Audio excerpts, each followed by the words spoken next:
Do you consider yourself a single person? Or do you sometimes feel that there are several versions of yourself competing inside? The professional and controlled you at work. The vulnerable and dreamy you that only appears when you're alone. The harsh critic who judges your own actions. The hero who emerges in moments of crisis. Where do these characters come from? What if they weren't just random personality traits, but ancestral roles written in a universal script that you inherited the day you were born?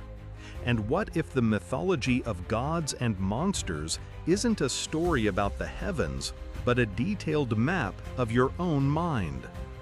This audacious idea that the human psyche has a mythical and universal structure was the great discovery of the Swiss psychologist Carl Jung.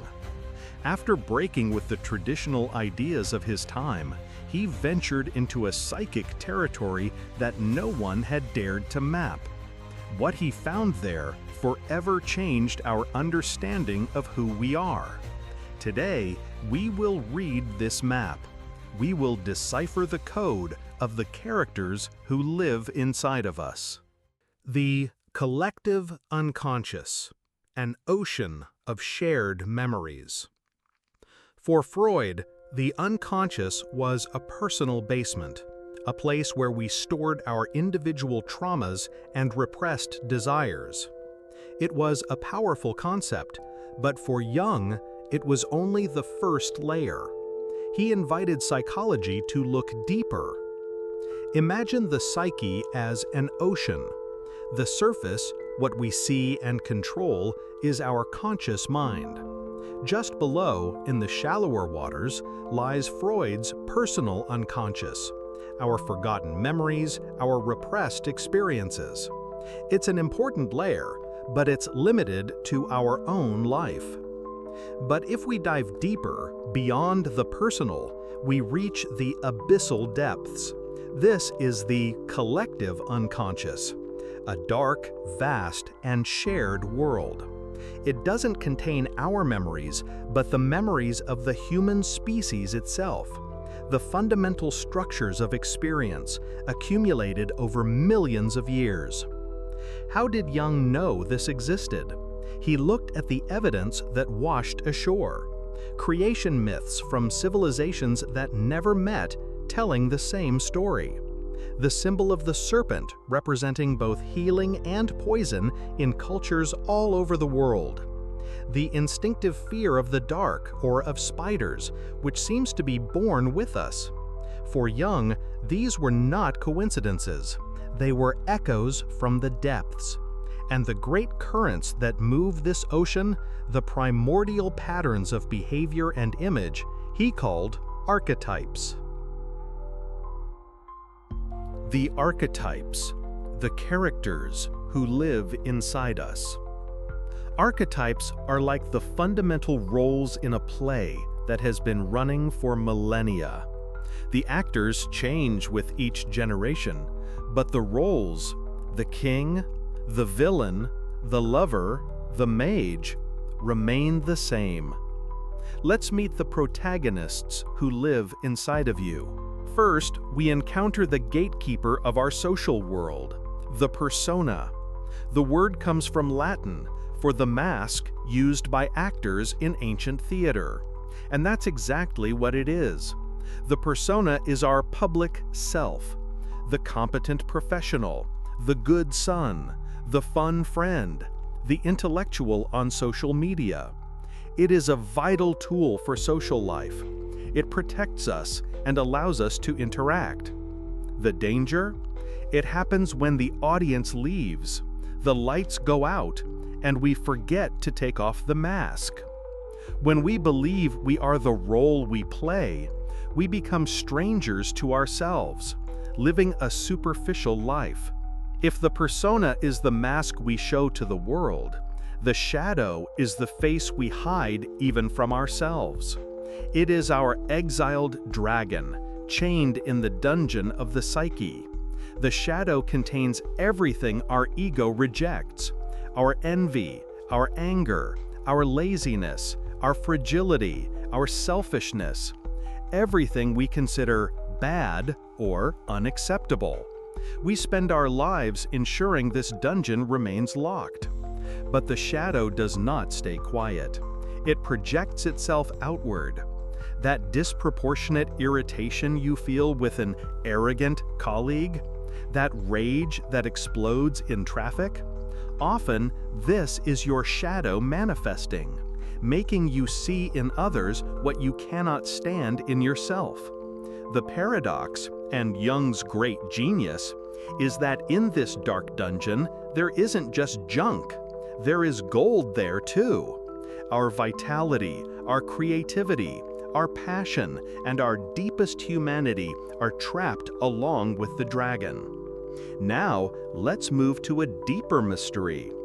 Jung observed that within every man there is an inner image of the feminine, and within every woman an inner image of the masculine.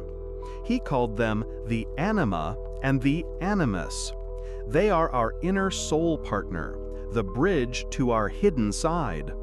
The anima in a man is the source of his moods, his intuition, his ability to relate, and his creativity. The animus in a woman is the source of her focus, her logic, her courage, and her assertiveness.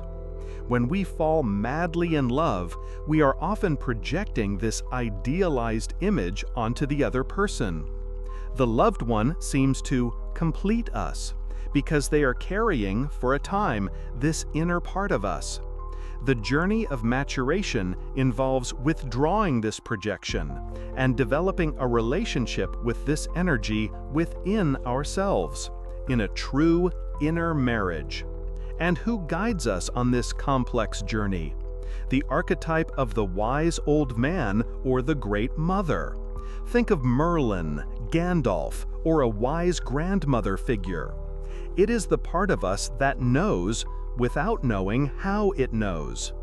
It is the intuition that arises in a moment of crisis, the calm voice of wisdom that points us in the right direction, the dream that gives us an unexpected answer. This archetype does not depend on age or intellectual knowledge. It is direct access to the accumulated wisdom of the collective unconscious. To learn to listen to it is to cultivate our inner compass. Individuation, the journey to become who you truly are. So we have the persona, the shadow, the anima animus, the sage, a cast of powerful characters living inside us. If they are all fighting for control, the result is inner chaos. So, what is the point of it all? This is where the central archetype comes in, the hero. The hero in this drama is our own conscious ego. Its mission is not to defeat the other characters, but to understand them, listen to them, and integrate them. Jung called this great journey of integration individuation. It is not about seeking perfection, but wholeness. It is the process of becoming an individual, indivisible. It's like a conductor learning to lead their inner orchestra. They don't try to make the violin sound like a drum. They don't silence the trombones because they are too loud. They learn to appreciate the unique quality of each instrument and make them play together in harmony.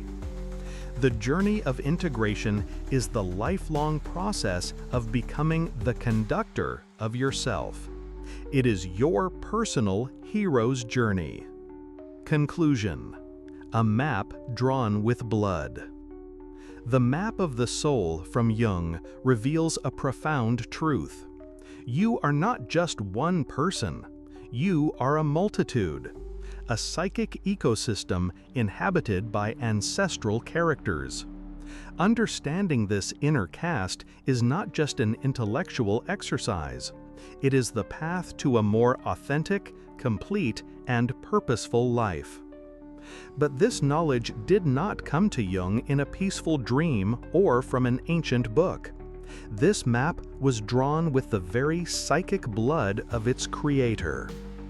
How did one man, alone, in the early 20th century, discover all this? How did he dare to map this inner world, risking everything he had? To understand the origin of this map, we must return to the darkest and most dangerous crisis of Carl Jung's life. In the next episode, we will tell the story of how he faced his own demons to give us these tools. The story of a man's descent into his own unconscious, a journey so dangerous it nearly cost him his sanity. The story of the Red Book. Don't miss it.